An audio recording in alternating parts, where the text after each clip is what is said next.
Hey guys, it's been a while. So first things first, yes, I got braces. That's different. I had mentioned that a few videos ago.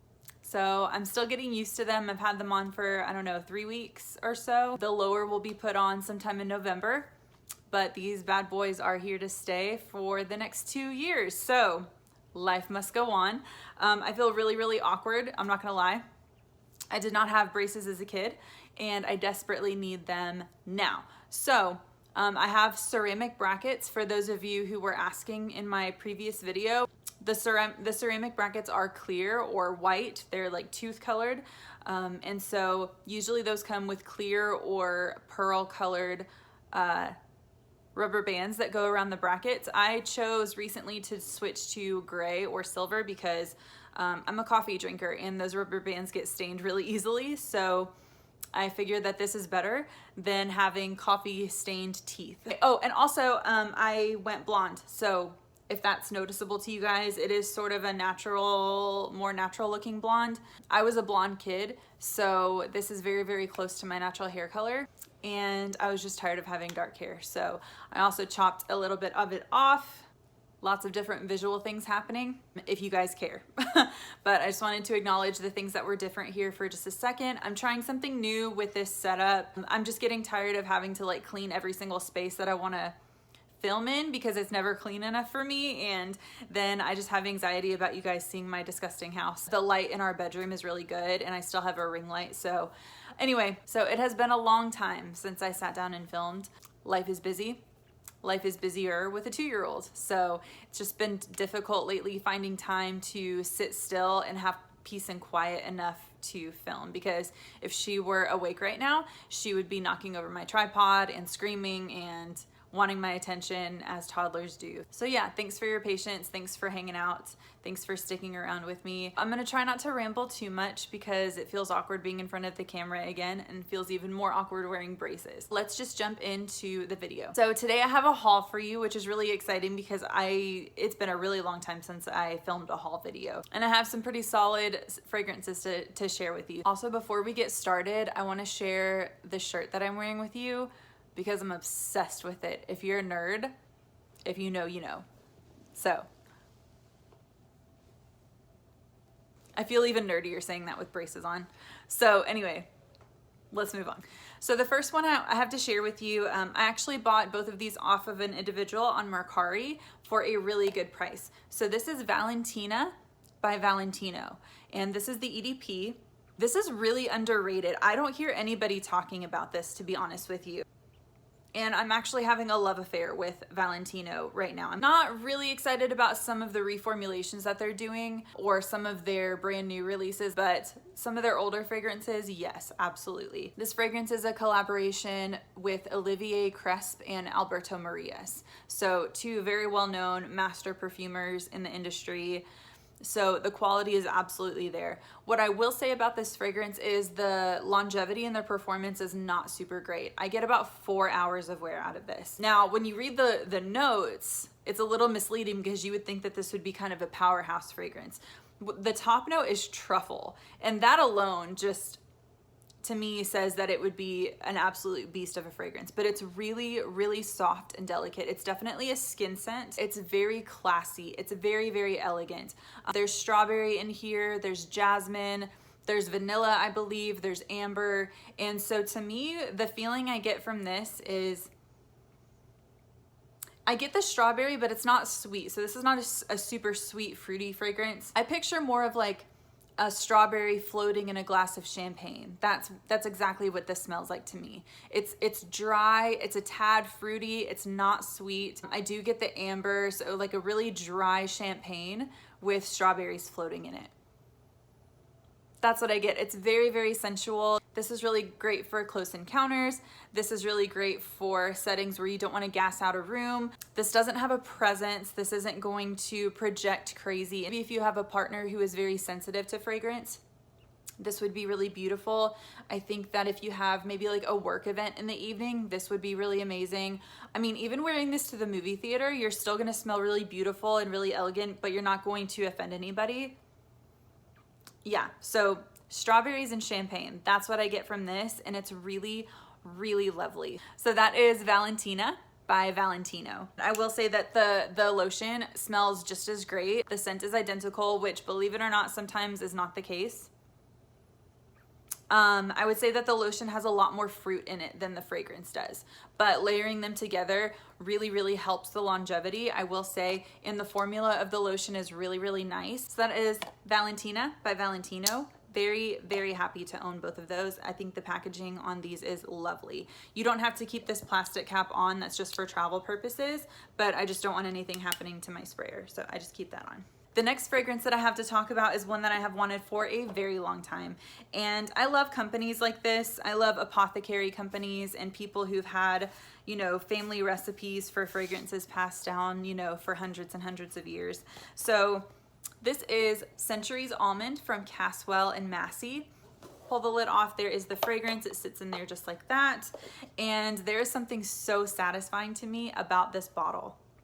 I don't know what it is, but I think it is so beautiful to look at.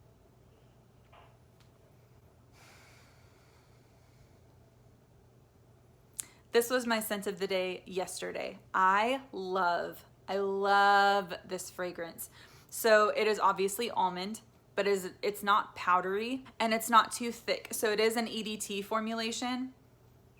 And the interesting thing about this is it's actually cherry and sea salt. I'm not a big fan of cherry, if I'm honest. What the cherry is, it's like this dark red, almost black cherry, in my opinion. And it's just, again, it's just a touch of it. There's not a huge cherry note in here. But what it does with the almond is it keeps it from going powdery. I think there might be tonka beans in here too, I'm not sure. And the sea salt kind of keeps it from going too sweet. So if you're not a gourmand lover, but you still appreciate maybe cherry and almond together, you would still really like this. This is not thick and syrupy. It is not dessert-like. It is not gourmand. It is not heavy by any means.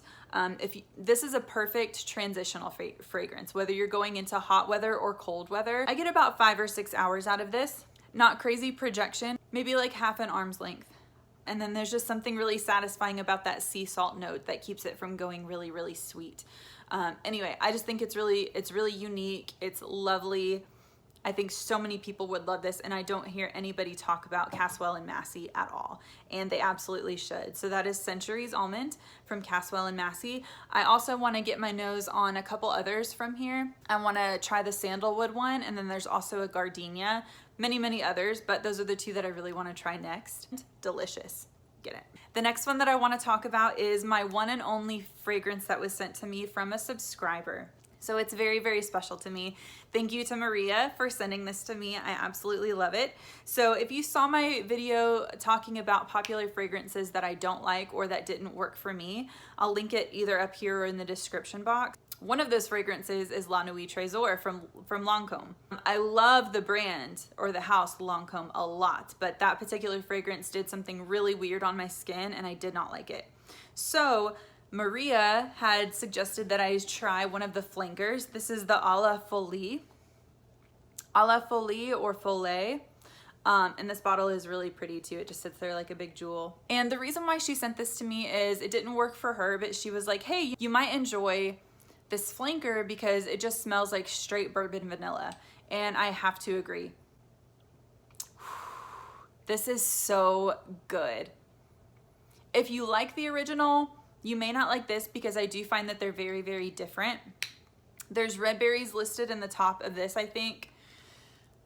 There's like 20 notes in here. I'm not kidding. There's a ton of notes listed in here and I'm not even gonna attempt to list all of them out. All that I really get is a little bit of berries in the top and then a ton of bourbon vanilla. I do get tonka in the base because it goes ever so slightly powdery. This is just a really powerhouse, in your face, boozy vanilla. And I don't have one in my possession. So I'm really happy to have this. Thank you so much to Maria. I think this is so good. Amandine Clerc Marie, Christophe Renaud, and Honorine Blanc. So again, Lancome always knows what they're doing when they are commissioning perfumers for their fragrances. Definitely high quality. and don't sleep on these as a designer. So that is Lancome La Nuit Tresor a la Folie. All right, speaking of designer, cosmetics, sort of mainstream fragrance, I swore to myself that I wasn't gonna buy one of these because they're so overhyped on YouTube. So I'm just gonna tell you what it is. So this is Burberry For Her, and this is the intent, not for her, this is Burberry Her, the Intense version. Now the original I like, but it's just, it's a little too simple for me for what it is. It's just a very sweet, fruity, strawberry, transparent scent. It gets compared a lot to Baccarat Rouge 540. I actually have not gotten my nose on Baccarat Rouge yet. I know, it is on my list, I promise. This one. The minute my husband smelled this, he was like, oh my God, please buy that. Now, being a fragrance lover, I don't always need my husband to like what I'm wearing, but it's always a big bonus whenever we both like the same thing. And he was really, really passionate about this fragrance. I think there's only 4 notes listed in here. By the way, it is the same perfumer as Baccarat Rouge, so it is a Francis K creation, so the quality is absolutely 100% there.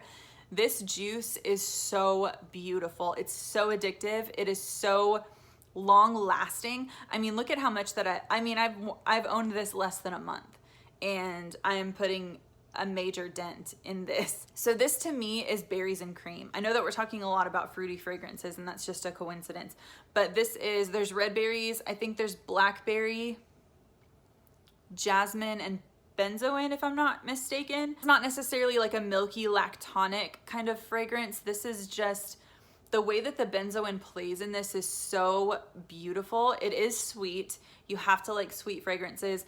I wouldn't call it gourmand necessarily because it's not quite edible smelling to me, although it does feel and smell like berries and cream. Even though it's not necessarily gourmand to me, it is delicious and it is a powerhouse of a fragrance. Don't let the color of the juice fool you. It looks transparent and easygoing. The original is 100%. This is very, very rich and very expensive smelling. So definitely worth the hype, 100%. I will eat my words on not wanting to try this all day long because it is glorious, and I think I would buy a backup bottle of this. It's that good.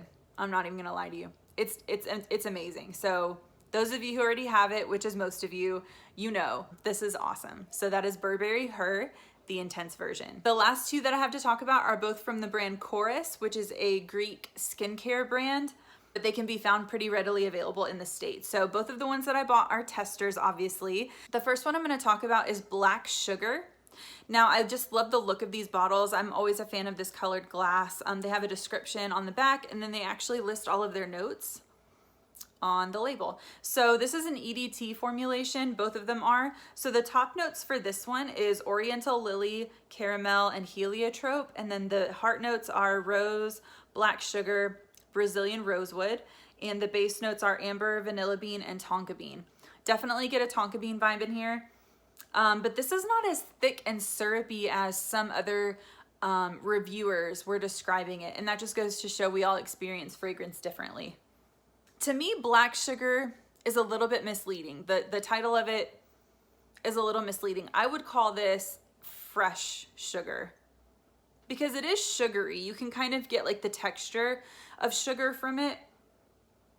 And I like the smell, I do, but it's not dense and gourmand to me. But I honestly think that I might be anosmic to notes that include caramel. I think I'm anosmic to whatever chemical compound they make to mimic the smell of caramel. I honestly think I'm anosmic to it. Really good, still really great. I mean, this is like in the $40-something range for a 1.7 ounce bottle, and so I think that's really reasonable, to be honest. And the scent is really, really good. It plays very nicely. It's very well behaved, but to me, it's just very fresh. It's a fresh sugar scent, but I really enjoy it. And for the price, you can't go wrong. So that is Black Sugar from Korres. There's not a perfumer listed, and it was released in 2020, so you could probably find this anywhere. And the last one that I have to talk about, so from Korres, this is Morning Mimosa. Still an EDT. I think all of the bottles that look like this are the EDT formulation. So this one, I was not sure that I was going to like. When I first tried it, I actually didn't like it, and I didn't think I was gonna keep it. But it's one of those fragrances that the more you try it, the more you wear it on your skin, the more you kind of give it a chance. I really, really like this one. So if you are not a fan of citruses, and if you're not a fan of grapefruit, you will not like this. So the top notes are mimosa grapefruit, pink pepper, and pineapple. The heart notes are rose, jasmine, and ylang-ylang. And the base notes are patchouli, musk, and tonka beans. I definitely get the same type of tonka bean that's in the black sugar. So that's consistent throughout. That mimosa grapefruit really, really is the star of the show. It punches you in the face and it sticks around. So mimosa grapefruit is definitely there. Mimosa is a yellow floral and it's a touch powdery. It's like it's a slightly powdery yellow floral with a lot of grapefruit and like a tonka bean dry down. Another really amazing transitional fragrance, whether you're going into hot or cold weather. This performs really well in high heat, but this would be a really good fall fragrance in my opinion too. So that is Morning Mimosa from Korres. All right, guys, so that is all that I have for you today. Thank you so much for hanging out with me. Thank you for putting up with me while I am learning how to speak with braces. I have several other videos coming your way, so stay tuned for that. And in the meantime, I don't think I have anything else to share with you guys, but thank you so much for your support, and I will see you in the next video. Bye.